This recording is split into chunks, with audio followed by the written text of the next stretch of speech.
Hi, Ruben Taylor from Business Success Educators here. And are you losing business to price competition? Because in this video, I'm going to share with you 4 alternatives that you can take so you no longer have to compete on price. See, the thing is when we compete on price, it actually becomes a race to the bottom because there's always someone who will do it cheaper and then they undercut and they undercut and they undercut and eventually it's like who goes broke the quickest. So what can we do instead? Well, the first thing we want to consider is the work actually worth winning? Is there a cutoff where it's not actually worth doing the price, or the margin is so low that if something goes wrong, you're actually in risk of losing money, which is a great recipe for going broke quicker. The second thing to remember is that value always trumps price.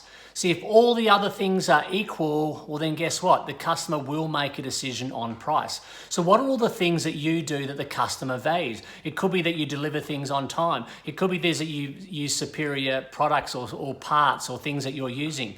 Things that you do differently and often take for granted, make sure that the customer knows about it well in advance. Put it into your quotes, and not just 1 or 2 things, everything that you do differently, make it clear, make it upfront, get the customer focused on other factors apart from price, and that way you're less likely to lose business based on price alone.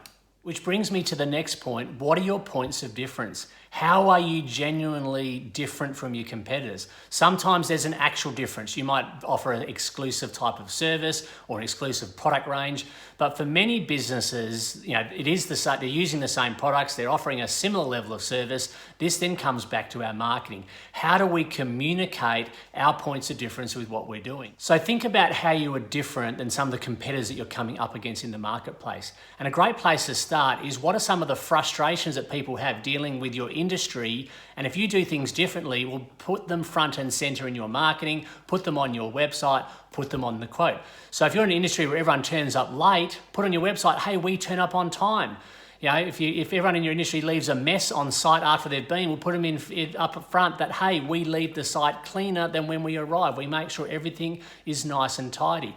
Start to actually say what you are doing, put it everywhere, and then again, it puts people focused on what you do well, not just the price that you're charging.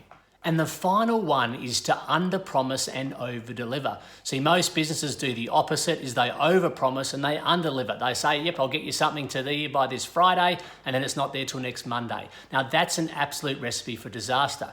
So if you know that you can do your quotes in 2 days, we'll promise 3, and then deliver it in 2. That way, you're going to look great in the eyes of the customer because you've actually delivered on your promise. More and more these days, people are looking for people who can deliver their promise. It builds trust, it builds credibility. And so think about how you can use that in your business, how you can do that in your quotes, and how you can do that when you're actually delivering your product or service. So let me just recap the 4 areas that you can focus on so you're no longer competing on price. First one is ask yourself, is the work actually worth winning?